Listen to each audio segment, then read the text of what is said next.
Wiens huwelijksgeluk een beetje in een dipje zit, gaat op tangoles. En wie tango zegt, zegt Piazzolla. En wie Piazzolla zegt, zegt ook tango. Maar is Piazzolla de be-all, end-all van de avant-gardistische tango? En wie is dan Eduardo Rovira? Dat andere, een beetje vergeten genie.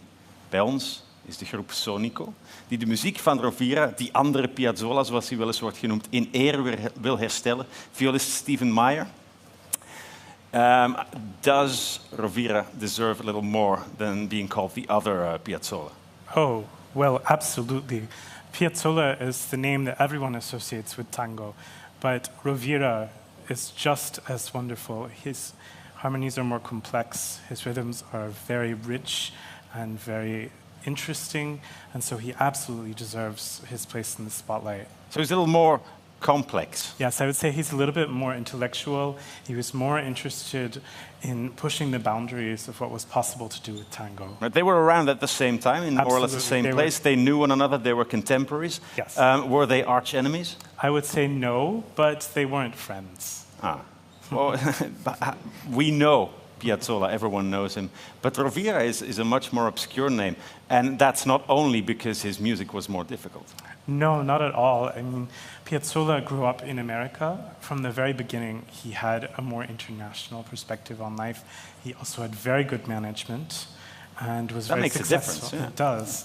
And Rovira was more interested in the music itself and less interested in publicity management. So he was more interested in composing rather than being successful on the world stage. His music is fundamentally different. Now, we all know Piazzolla, but can we just have just a little taste of what that is? Sure. Just to refresh our memory. So one thing that is really associated with Piazzolla is the idea of a motive. So some rhythm that's repeated.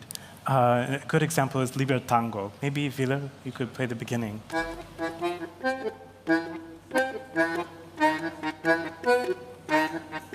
Tango greatest hits. Exactly, it's very famous. And in addition to that, he was known for what's known as 3-3-2. So 3-3, 1, 2, 3. Maybe you could play it.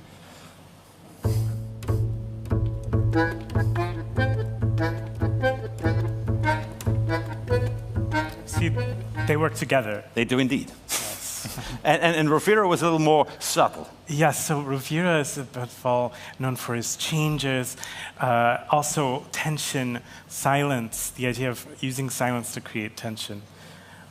Well, we can play something, but I need to go back to my stand. Do that.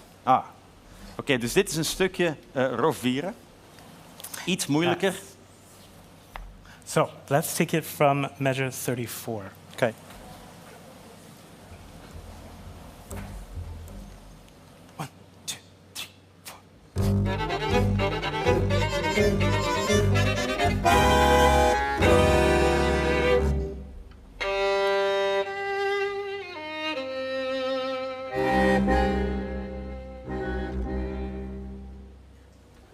Yes, that's a different story. Many differences. Sure.